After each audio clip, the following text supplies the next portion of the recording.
Halo teman-teman, terima kasih sudah klik video ini. Saya akan membahas dari game babak kedua di mana Magnus Carlsen berhadapan dengan pecatur tuan rumah Swedia, Nils Grandelius. Teman-teman, buat kalian yang baru nonton game ini adalah pertandingan yang sedang berlangsung dari tanggal 1 sampai 7 Mei dengan tajuk turnamen Tap and Sigma Company Chess Tournament 2026. Jadi turnamen ini bersifat undangan. Ada 8 pemain undangan yang mengikuti turnamen ini termasuk Magnus Carlsen. Dan kita sudah menuju babak kedua dengan format catur klasik dan sistem round robin. Artinya semua pemain akan bertemu untuk menentukan siapa juaranya.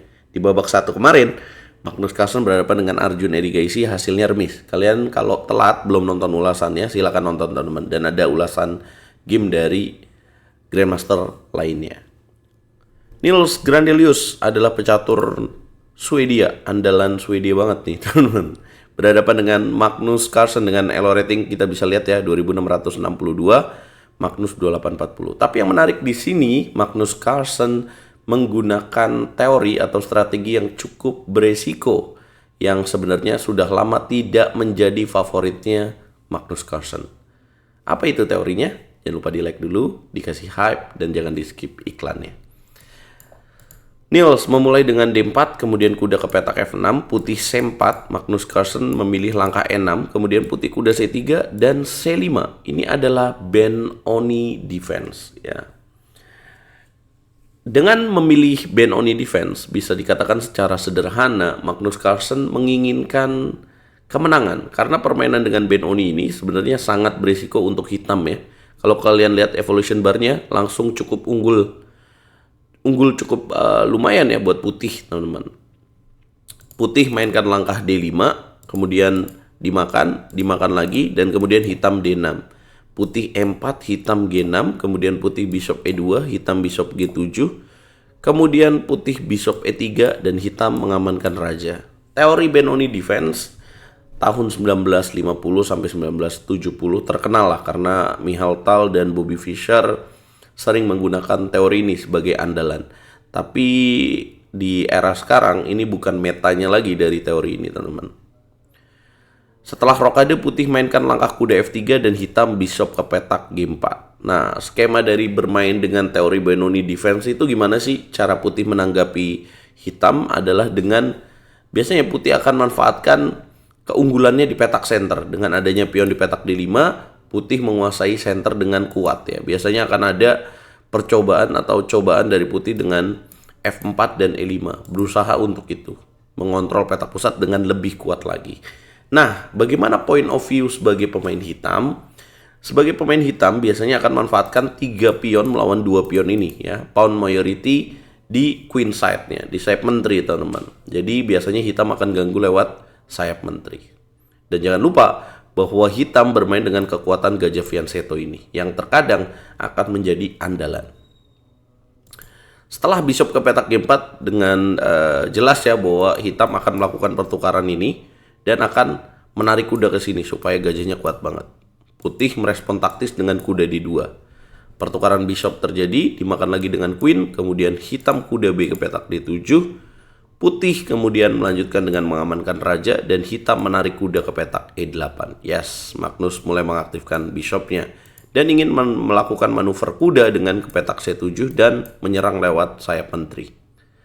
Di sisi lain, Magnus juga berencana untuk mendorong pion F5 mengganggu rantai pion ini. Bagaimana putih merespon ini? Putih merespon dengan F4, kemudian hitam F5. Nah, di sini sebenarnya langkah yang paling bagus buat putih adalah dengan benteng A D1 dulu ya. Tapi di sini ya Nils mulai tidak akurat dengan memainkan pion makan F5. Menguntungkan buat Magnus Carlsen dengan makan kembali dan artinya rantai pionnya sudah putus ya. Kemudian putih bishop F2, hitam kuda C7. Kemudian putih kuda F3, hitam kuda F6. Kemudian putih queen D3, ancam pion. Magnus tidak peduli. Yes, kita belajar dari sini bahwa terkadang ketika lawan kalian melakukan ancaman, penting juga untuk mengabaikan ancaman itu dan berani untuk melakukan ancaman dari sisi yang lain. Apa yang dilakukan oleh Magnus? Magnus mainkan langkah B5. Boom. Apa idenya? Dia kalau putih makan pion F5, maka hitam makan B4. Kemudian kuda ke petak E2, kuda F makan D5. Ada discover attack, ada ancaman ke sini. Di sisi lain, pion di F ditukar dengan pion setter. Ya, unggul buat hitam ya, teman-teman. Nah, apa yang dilakukan oleh putih? Ya, putih mengambil pion di petak B5. Kemudian hitam makan lagi dan putih makan lagi. Loh, kalah satu pion dong. Tenang. Tenang, teman-teman. Seperti yang tadi saya jelaskan di awal bahwa memang sengaja hitam akan melakukan skemanya menyerang lewat sayap menteri. Nah, di sini hitam gak boleh makan pion D5 ya, karena akan terikat dengan pin dan langsung kena perwiranya. Benteng B8 dimainkan dan putih harusnya di sini Queen E2 malah melakukan kesalahan dengan Queen D3. Harusnya Queen E2 lebih bagus. Queen D3 dimainkan. Apa langkah great move untuk hitam di sini? Karena setelah langkah Queen D3, Magnus mainkan dua langkah great move yang krusial. Yap, kuda ke petak E4 terlebih dahulu. Nggak buru-buru untuk makan. Putih benteng A ke petak B1. Magnus Carlsen mainkan langkah great move kembali. Queen A5. Boom. Tujuannya ambil pion A2.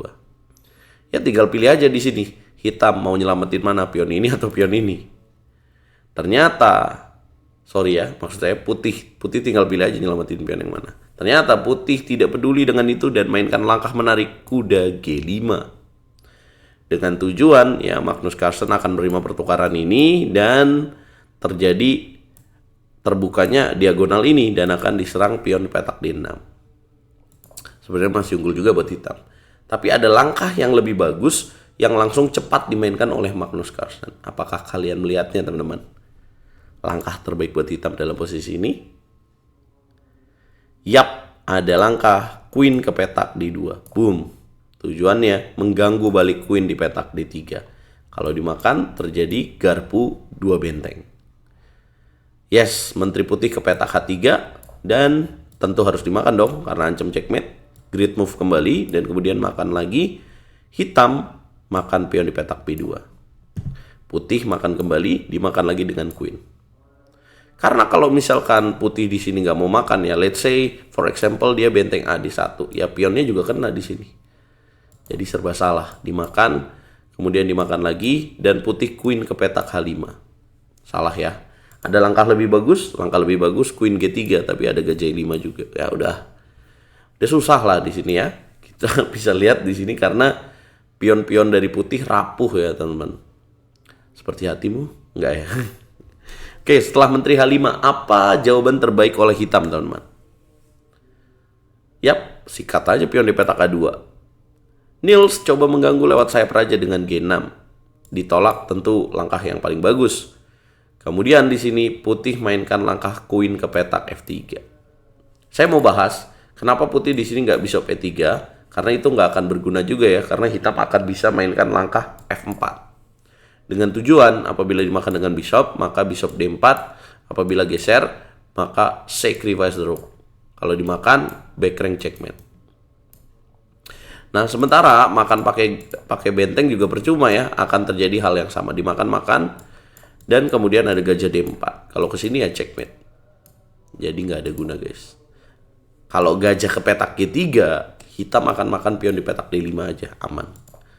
Jadi sulit buat putih di sini. Queen ke petak F3 dimainkan, Magnus ngegas dengan pion promosi di jalur A, H4 dimainkan, dia ngegas terus, putih belum mau nyerah, doyan main, Queen F4 ancam pion, A3 dimainkan, dikasih pion, Queen ke petak B2, dikasih pion C5, dimakan oleh putih, A2 dimainkan, Queen skak, raja geser. Ya dikasih nih benteng. Kalau dimakan gimana tuh bang? Kalau dimakan Queen D4. Tutup pakai benteng, pion promosi. Raja ke petak H2 dimakan. Raja mundur, ada gajah D4. Kalah. Jadi makan benteng nggak mungkin. Putih mainin langkah tempo dulu, raja ke petak H2. Kalau raja H1 kan promosi. Ancam cek. Ya, gimana cara kalian sebagai hitam dalam posisi seperti ini untuk bisa menang, teman-teman? Dapatkah kalian menemukan langkahnya? Yes, tuker aja Queen E5. Boom. Dimakan lagi, dan kemudian raja H3 kabur dulu dong, dan putih menyerah. Akurasi dari Magnus 95%, putih 87%. Apa komentar kalian buat game ini? Semoga game ini bisa memberikan edukasi buat teman-teman dan teman-teman menambah skill ya dari taktik yang bisa kalian lihat dari ulasan ini. Jangan lupa like, share, komen, dan support terus RL Chess. Jangan lupa nanti malam kita nonton live-nya lagi ya. Dengan hasil ini, maka Magnus Carlsen join leading ya, bersama dengan pimpinan klasemen lainnya, bersama dengan Abdul Satorov yang remis bersama dengan Andy Woodward 1,5. Nah, ini sisanya. Nah, jangan lupa kita nonton nanti malam teman-teman, jam 8 malam waktu Indonesia Barat. Sampai ketemu nanti malam.